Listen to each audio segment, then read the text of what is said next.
Sumer was an ancient civilization and historical region in southern Mesopotamia, modern-day southern Iraq, during the Chalcolithic and early Bronze Age. Although the earliest forms of writing in the region do not go back much further than c. 3500 BCE, modern historians have suggested that Sumer was first permanently settled between c. 5500 and 4000 BCE by a non-Semitic people who may or may not have spoken the Sumerian language. These conjectured, prehistoric people are now called proto-Euphrateans, or Ubaidians, and are theorized to have evolved from the Samarra culture of northern Mesopotamia. The Ubaidians were the first civilizing force in Sumer, draining the marshes for agriculture, developing trade, and establishing industries, including weaving, leatherwork, metalwork, masonry, and pottery. However, some scholars such as Piotr Michalowski and Gerd contest the idea of a proto-Euphratean language or one substrate language. It has been suggested by them and others, that the Sumerian language was originally that of the hunter and fisher peoples, who lived in the marshland and the eastern Arabia littoral region, and were part of the Arabian bifacial culture. Reliable historical records begin much later. There are none in Sumer of any kind that have been dated before N-Baragisi. Professor Juris Zarins believes the Sumerians were settled along the coast of eastern Arabia, today's Persian Gulf region, before it flooded at the end of the Ice Age. Sumerian literature speaks of their homeland being Dilmun. Sumerian civilization took form in the Uruk period, continuing into the Gem-Naz and early dynastic periods. During the 3rd millennium BC, a close cultural symbiosis developed between the Sumerians and the Semitic Akkadian speakers, which included widespread bilingualism. The influence of Sumerian on Akkadian is evident in all areas, from lexical borrowing on a massive scale, to syntactic, morphological, and phonological convergence. This has prompted scholars to refer to Sumerian and Akkadian in the 3rd millennium BC as a sprachbund. Sumer was conquered by the Semitic-speaking kings of the Akkadian Empire around 2270 BCE, but Sumerian continued as a sacred language. Native Sumerian rule re-emerged for about a century in the 3rd dynasty of Ur of the 21st to 20th centuries BCE, but the Akkadian language also remained in use. The Sumerian city of Eridu, on the coast of the Persian Gulf, was the world's first city, where 3 separate cultures fused that of peasant Ubaidian farmers, living in mud brick huts and practicing irrigation. That of mobile nomadic Semitic pastoralists living in black tents and following herds of sheep and goats. And that of fisher folk, living in reed huts in the marshlands, who may have been the ancestors of the Sumerians. The irrigated farming together with annual replenishment of soil fertility and the surplus of storable food in temple granaries created by this economy allowed the population of this region to rise to levels never before seen, unlike those found in earlier cultures of shifting cultivators. This much greater population density in turn created and required an extensive labor force and division of labor with many specialized arts and crafts. At the same time, historic overuse of the irrigated soils led to progressive salinization, and a Malthusian crisis which led to depopulation of the Sumerian region over time, leading to its progressive eclipse by the Akkadians of Middle Mesopotamia. Sumer was also the site of early development of writing, progressing from a stage of proto-writing in the mid-4th millennium BC to writing proper in the 3rd millennium BCE. Origin of name: the term Sumerian is the common name given to the ancient non-Semitic inhabitants of Mesopotamia, Sumer, by the Semitic Akkadians. The Sumerians referred to themselves as Ada the first Asur-Gar-Giga, phonetically Way-Sor-Giga, literally meaning the black-headed people. The Akkadian word ๊suːmər may represent the geographical name in dialect, but the phonological development leading to the Akkadian term ๊suːmər is uncertain. Hebrew Shinar, Egyptian Sngr, and Hittite ๊angstrom-anha, all referring to southern Mesopotamia, could be Western variants of ๊suːmər. City-states in Mesopotamia. By the late 4th millennium BC, Sumer was divided into about a dozen independent city-states, which were divided by canals and boundary stones. Each was centered on a temple dedicated to the particular patron god or goddess of the city and ruled over by a priestly governor or by a king who was intimately tied to the city's religious rites. The 5 first cities said to have exercised pre-dynastic kingship: Aa, Eridu, Bad Tibura, Larsa, Sippar, Shiruppak. Other principal cities: Uruk, Kish, Nippur, Lagash, Gasu, Umma, Hamazi 1, Adab, Mari 2, Akshak 1, Akkad 1, Isin, 1 location uncertain, 2 an outlying city in northern Mesopotamia. Minor cities: Quara, Zabala, Kisara, Marad, Dilbat, Borsippa, Kuda, Dare, Eshnunna, Nagar 2, an outlying city in northern Mesopotamia, apart from Mari, which lies full 330 km northwest of Agade, but which is credited in the king list as having a Euro exercised kingship in the early dynastic II period, and Nagar, an outpost. These cities are all in the Euphrates-Tigris alluvial plain, south of Baghdad in what are now the Babil, Dila, Wasit, Diqar, Basra, Al-Muthanna and Al-Qadisiyah governorates of Iraq. History. The Sumerian city-states rose to power during the prehistoric Ubaid and Uruk periods. Sumerian written history reaches back to the 27th century BC and before, but the historical record remains obscure until the early dynastic III period, c. the 23rd century BC, when a now deciphered syllabary writing system was developed, which has allowed archaeologists to read contemporary records and inscriptions. Classical Sumer ends with the rise of the Akkadian Empire in the 23rd century BC. Following the Gutian period, there is a brief Sumerian Renaissance in the 21st century BC, cut short in the 20th century BC by Semitic Amorite invasions. The Amorite dynasty of Isin persisted until c. 1700 BC, when Mesopotamia was united under Babylonian rule. The Sumerians were eventually absorbed into the Akkadian population. Ubaid period, 5300 to 4100 BC, Uruk period, 4100 to 2900 BC, Uruk 14 v. 4100 to 3300 BC, Uruk IV period, 3300 to 3000 BC, Gemdanaz period, 3000 to 2900 BC.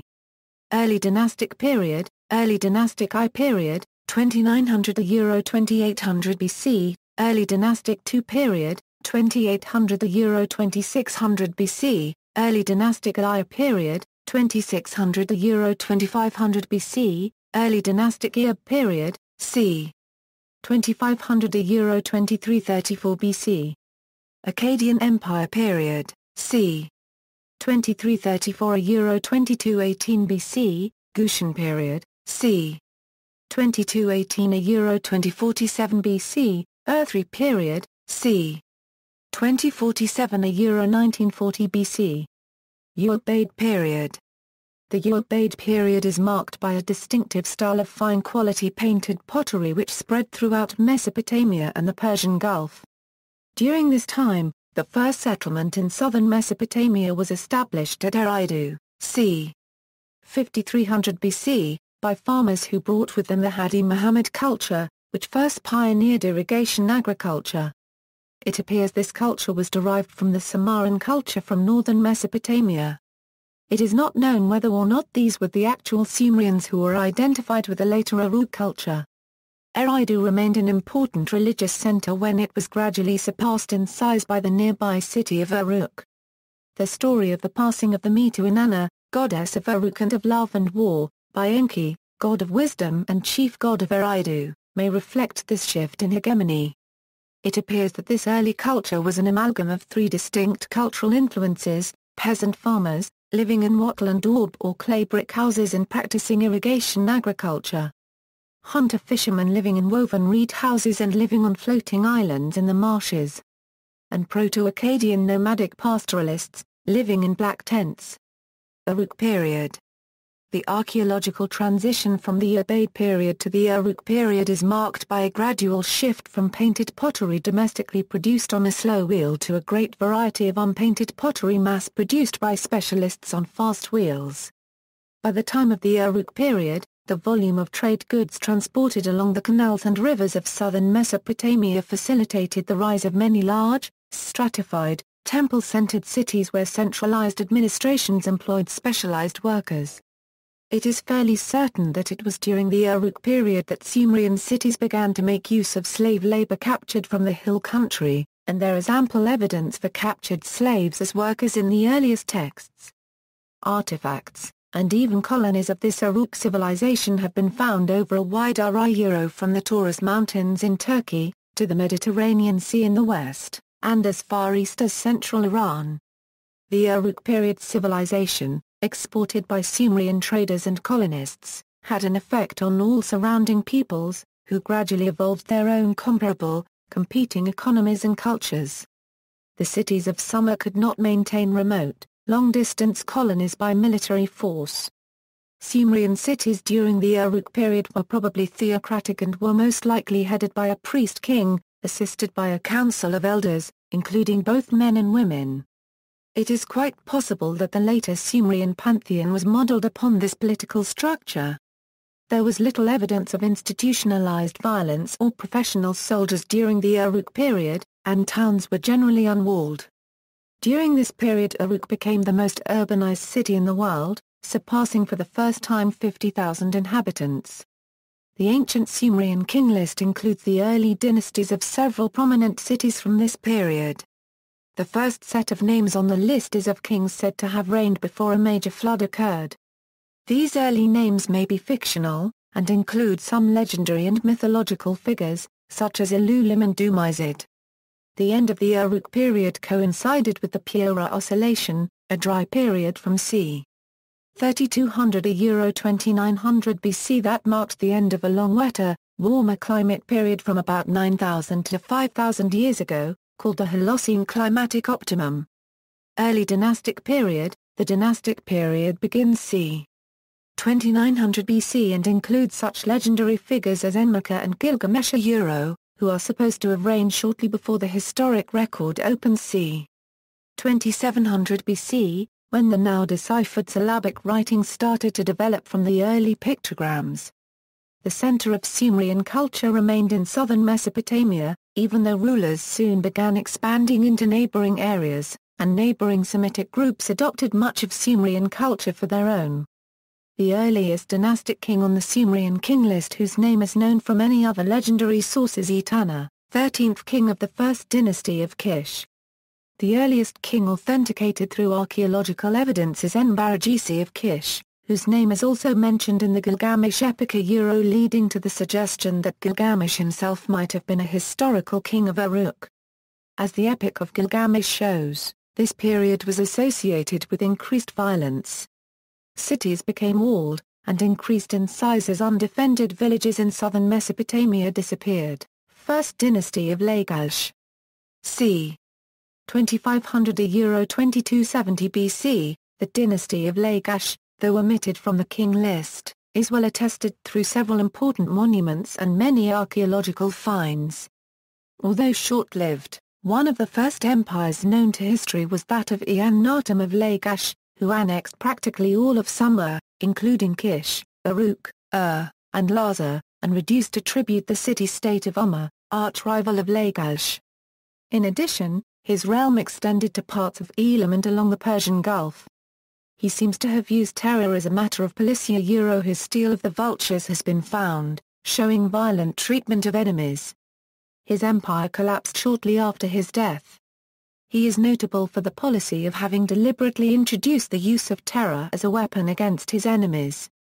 Later, Lugalsage c, the priest-king of Umma, overthrew the primacy of the Lagash dynasty in the area, then conquered Uruk, making it his capital, and claimed an empire extending from the Persian Gulf to the Mediterranean.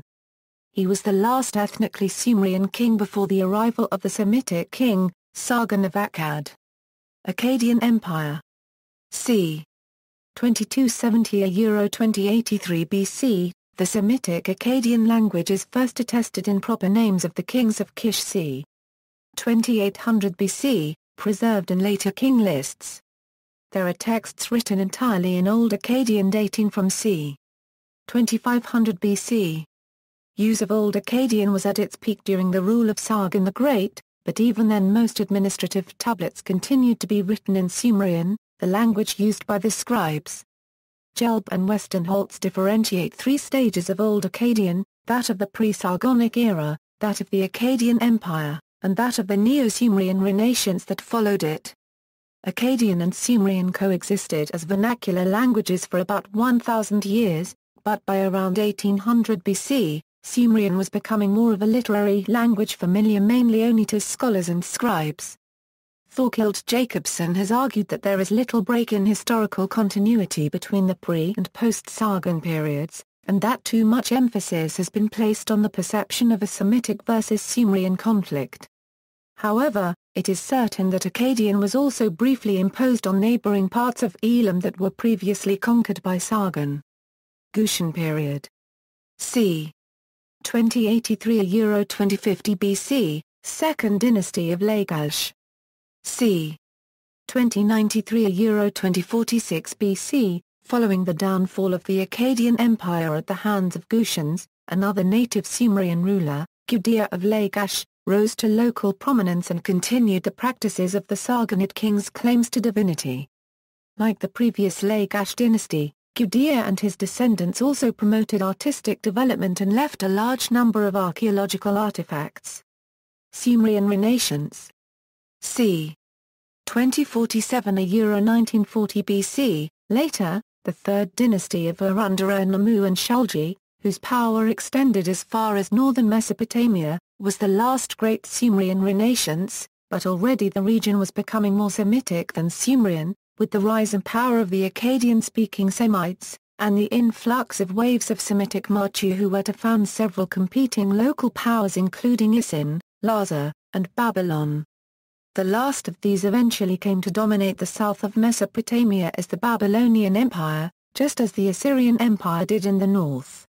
The Sumerian language continued as a sacerdotal language taught in schools in Babylonia and Assyria, much as Latin was used in the medieval period, for as long as cuneiform was utilized.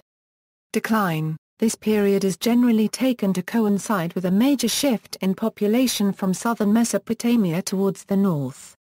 Ecologically, the agricultural productivity of the Sumerian lands was being compromised as a result of rising salinity. Soil salinity in this region had been long recognized as a major problem. Poorly drained irrigated soils, in an arid climate with high levels of evaporation, led to the buildup of dissolved salts in the soil, eventually reducing agricultural yields severely. During the Akkadian and Earth III phases, there was a shift from the cultivation of wheat to the more salt-tolerant barley, but this was insufficient, and during the period from 2100 BC to 1700 BC, it is estimated that the population in this area declined by nearly 3/5. This greatly weakened the balance of power within the region, weakening the areas where Sumerian was spoken, and comparatively strengthening those where Akkadian was the major language. Henceforth Sumerian would remain only a literary and liturgical language, similar to the position occupied by Latin in medieval Europe. Following an Elamite invasion and Saqqafa during the rule of Ubaisin, Sumer came under Amorite rule. The independent Amorite states of the 20th to 18th centuries are summarized as the dynasty of Isin in the Sumerian king list, ending with the rise of Babylonia under Hammurabi BC. 1700 BC. Population. Uruk, one of Sumer's largest cities, has been estimated to have had a population at its height of 50 to 80,000. Given the other cities in Sumer, and the large agricultural population, a rough estimate for Sumer's population might be 0.8-1.5 m. The world population at this time has been estimated at about 27 m. The Sumerians were a non-Semitic people, and spoke a language isolate. A number of linguists believe they could detect a substrate language beneath Sumerian. Names of some of Sumer's major cities are not Sumerian, revealing influences of earlier inhabitants. However, the archaeological record shows clear uninterrupted cultural continuity from the time of the early Ubaid period settlements in southern Mesopotamia.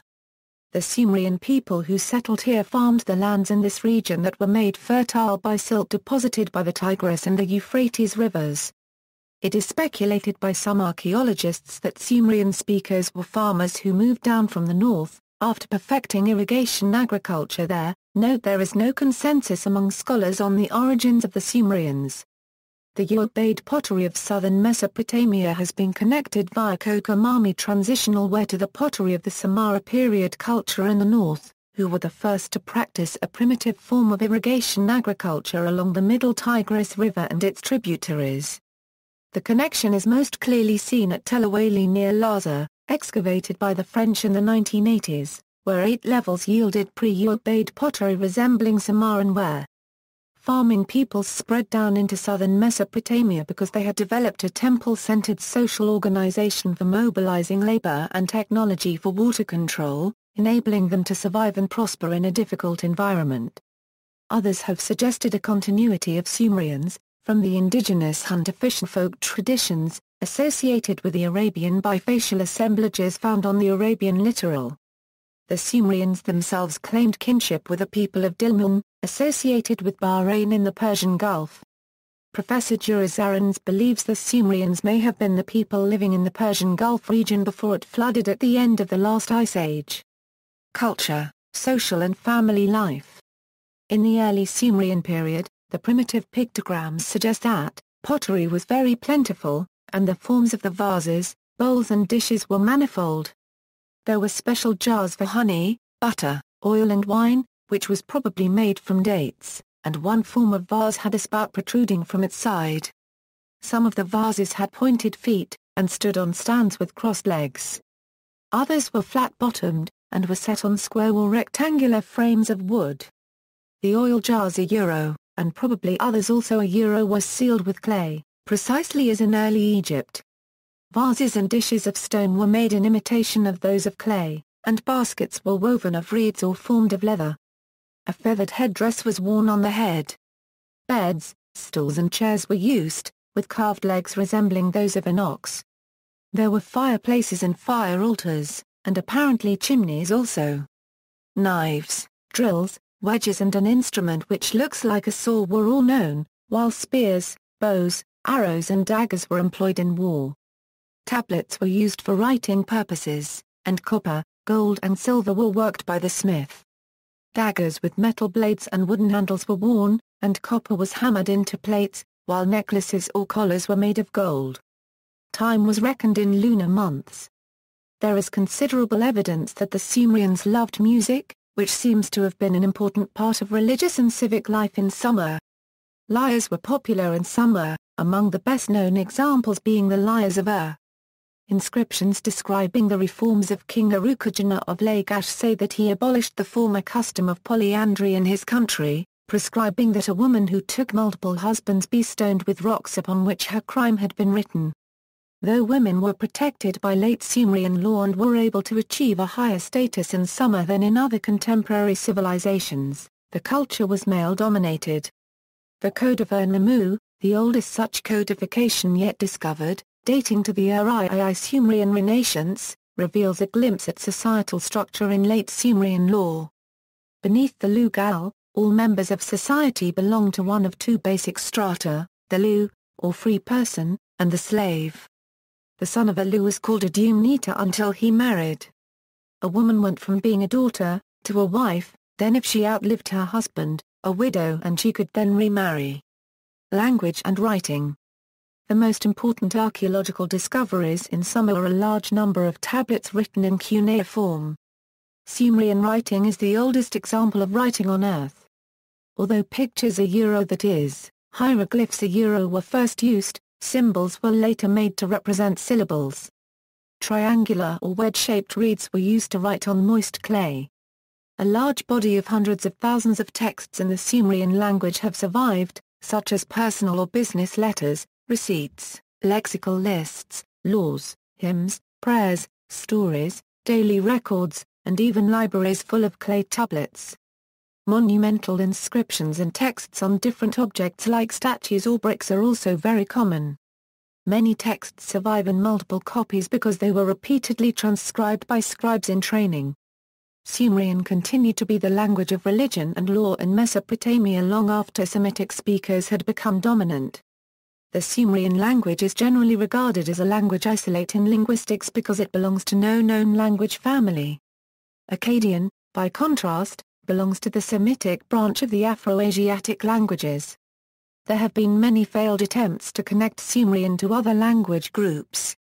It is an agglutinative language. In other words, morphemes are added together to create words, unlike analytic languages where morphemes are purely added together to create sentences. Understanding Sumerian texts today can be problematic even for experts. Most difficult are the earliest texts, which in many cases do not give the full grammatical structure of the language.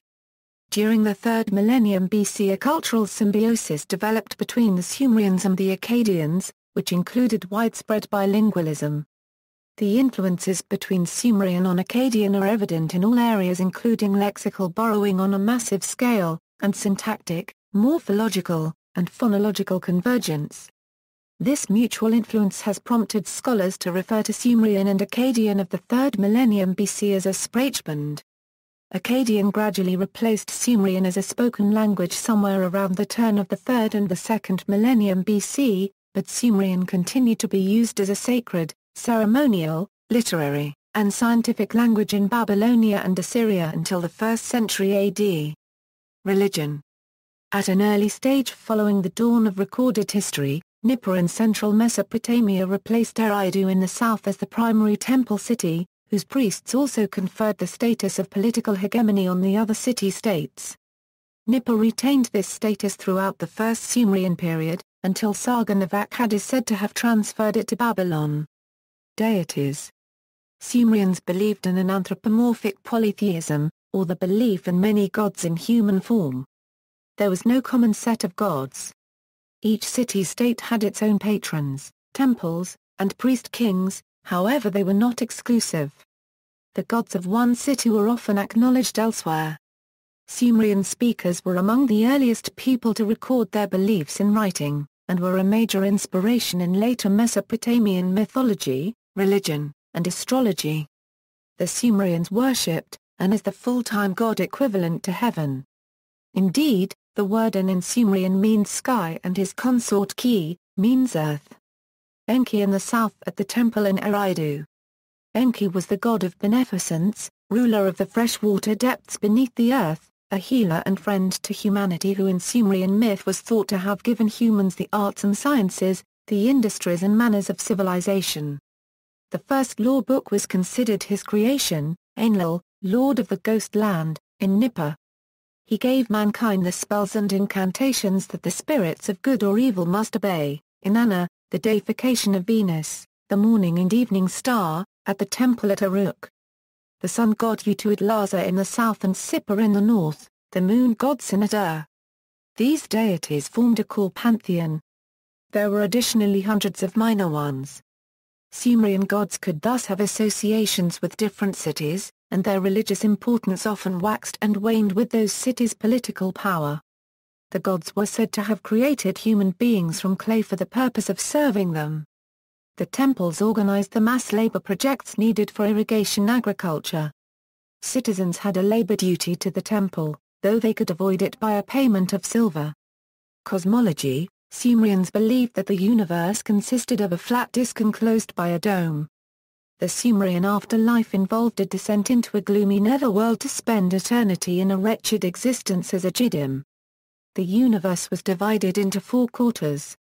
To the north were the hill-dwelling Sabatu who were periodically raided for slaves, timber, and raw materials. To the west were the tent-dwelling Maju, Semitic people living as pastoral nomads tending herds of sheep and goats. To the south was the land of Dilmun, a trading state associated with the land of the dead and the place of creation. To the east were the Elamites, a rival people with whom the Sumerians were frequently at war. Their known world extended from the Upper Sea or Mediterranean coastline, to the Lower Sea, the Persian Gulf and the land of Malua and Magan, famed for its copper ores. Temples and temple organization. Ziggurats each had an individual name and consisted of a forecourt, with a central pond for purification.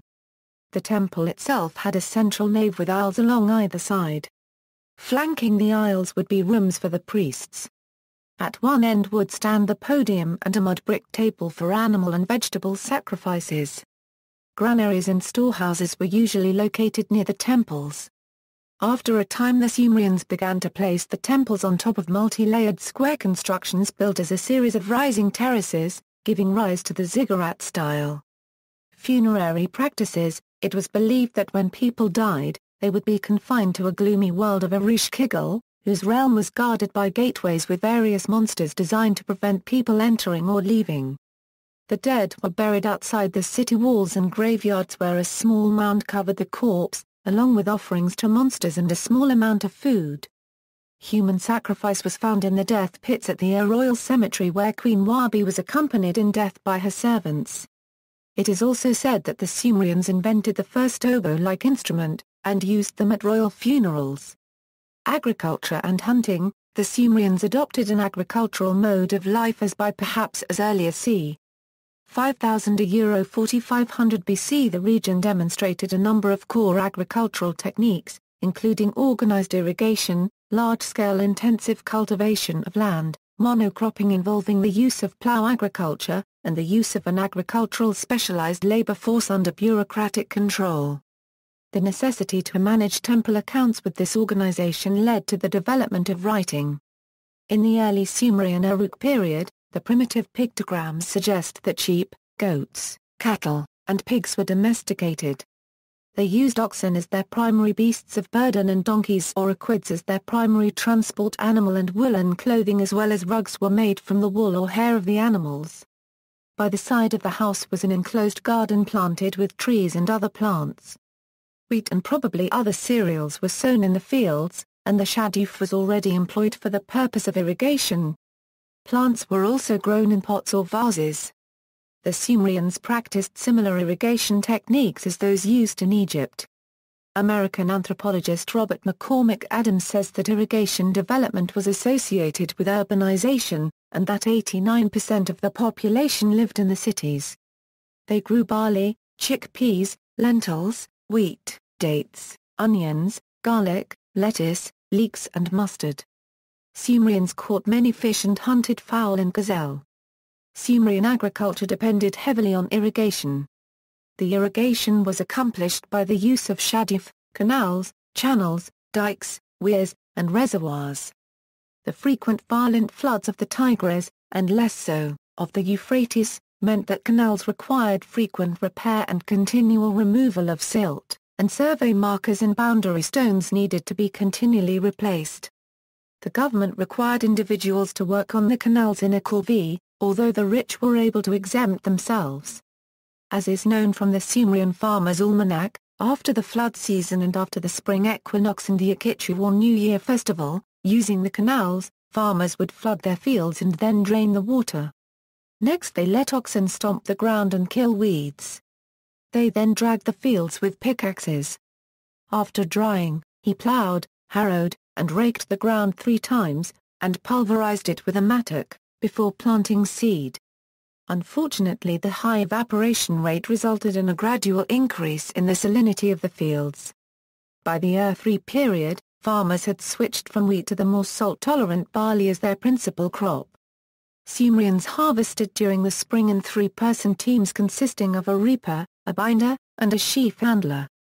The farmers would use threshing wagons, driven by oxen, to separate the cereal heads from the stalks and then use threshing sleds to disengage the grain.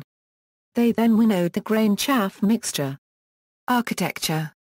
The Tigris-Euphrates plain lacked minerals and trees. Sumerians' structures were made of plano-convex mud brick, not fixed with mortar or cement. Mud brick buildings eventually deteriorate, so they were periodically destroyed, leveled, and rebuilt on the same spot. This constant rebuilding gradually raised the level of cities, which thus came to be elevated above the surrounding plain. The resultant hills, known as tells, are found throughout the ancient Near East. According to Archibald Sayce, the primitive pictograms of the early Sumerian era suggest that stone was scarce, but was already cut into blocks and seals. Brick was the ordinary building material, and with it cities, forts, temples and houses were constructed. The city was provided with towers and stood on an artificial platform. The house also had a tower-like appearance. It was provided with a door which turned on a hinge, and could be opened with a sort of key. The city gate was on a larger scale, and seems to have been double. The foundation stones or rather bricks of a house were consecrated by certain objects that were deposited under them. The most impressive and famous of Sumerian buildings are the ziggurats, large layered platforms which supported temples. Sumerian cylinder seals also depict houses built from reeds not unlike those built by the marsh Arabs of southern Iraq until as recently as 400 AD. The Sumerians also developed the arch, which enabled them to develop a strong type of dome. They built this by constructing and linking several arches. Sumerian temples and palaces made use of more advanced materials and techniques, such as buttresses, recesses, half-columns, and clay nails. Mathematics. The Sumerians developed a complex system of metrology c.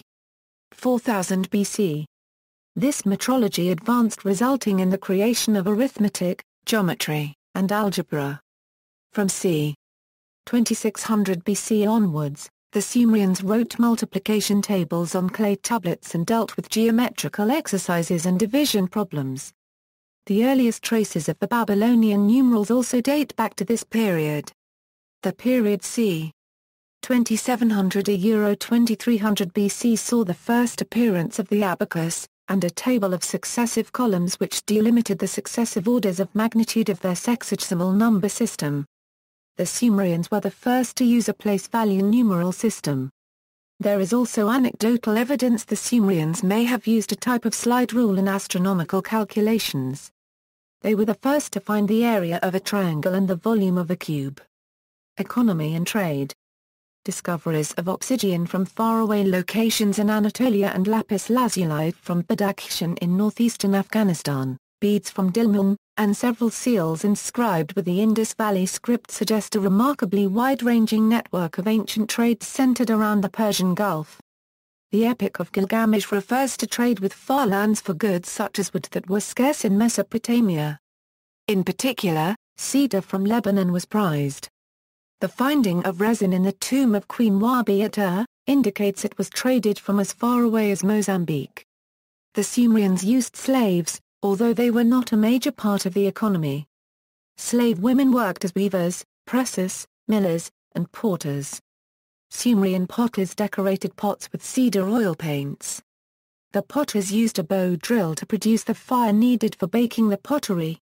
Sumerian masons and jewelers knew and made use of alabaster, ivory, iron, gold, silver, carnelian, and lapis lazuli.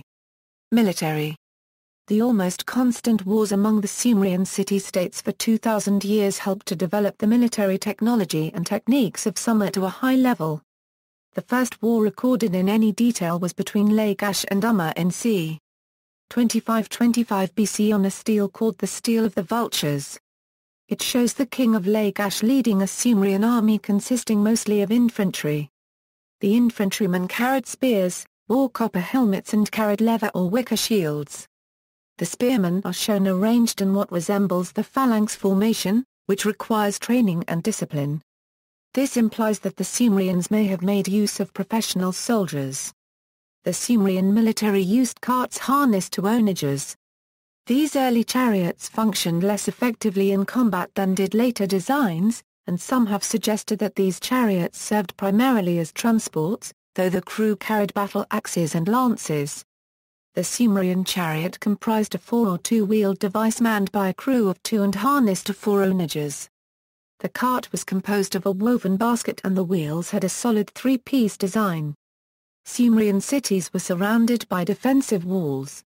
The Sumerians engaged in siege warfare between their cities, but the mud brick walls were able to deter some foes. Technology. Examples of Sumerian technology include the wheel, cuneiform, arithmetic and geometry, irrigation systems, Sumerian boats, lunisolar calendar, bronze, leather, saws, chisels, hammers, braces, bits, nails, pins, rings, hoes, axes, knives, lancet points, arrowheads, swords, glue, daggers, waterskins, bags, harnesses, armor, quivers, war chariots, scabbards, boots, sandals, harpoons and beer. The Sumerians had 3 main types of boats: clinker-built sailboats stitched together with hair, featuring bitumen waterproofing, skin boats constructed from animal skins and reeds, wooden oared ships, sometimes pulled upstream by people and animals walking along the nearby banks. Legacy. Evidence of wheeled vehicles appeared in the mid-4th millennium BC, near simultaneously in Mesopotamia, the northern Caucasus and Central Europe. The wheel initially took the form of the potter's wheel. The new concept quickly led to wheeled vehicles and mill wheels. The Sumerians' cuneiform writing system is the oldest which has been deciphered. The Sumerians were among the first astronomers, mapping the stars into sets of constellations, many of which survived in the zodiac and were also recognized by the ancient Greeks. They were also aware of the 5 planets that are easily visible to the naked eye. They invented and developed arithmetic by using several different number systems including a mixed radix system with an alternating base 10 and base 6. This hexadecimal system became the standard number system in Sumer and Babylonia. They may have invented military formations and introduced the basic divisions between infantry, cavalry, and archers. They developed the first known codified legal and administrative systems, complete with courts, jails, and government records. The first true city-states arose in Sumer, roughly contemporaneously with similar entities in what are now Syria and Lebanon. Several centuries after the invention of cuneiform, the use of writing expanded beyond debt payment certificates and inventory lists to be applied for the first time, about 2600 BC, to messages and mail delivery, history, legend, mathematics, astronomical records, and other pursuits. Conjointly with the spread of writing, the first formal schools were established, usually under the auspices of a city-state's primary temple. Finally, the Sumerians ushered in domestication with intensive agriculture and irrigation. Wheat, barley, sheep, and cattle were foremost among the species cultivated and raised for the first time on a grand scale.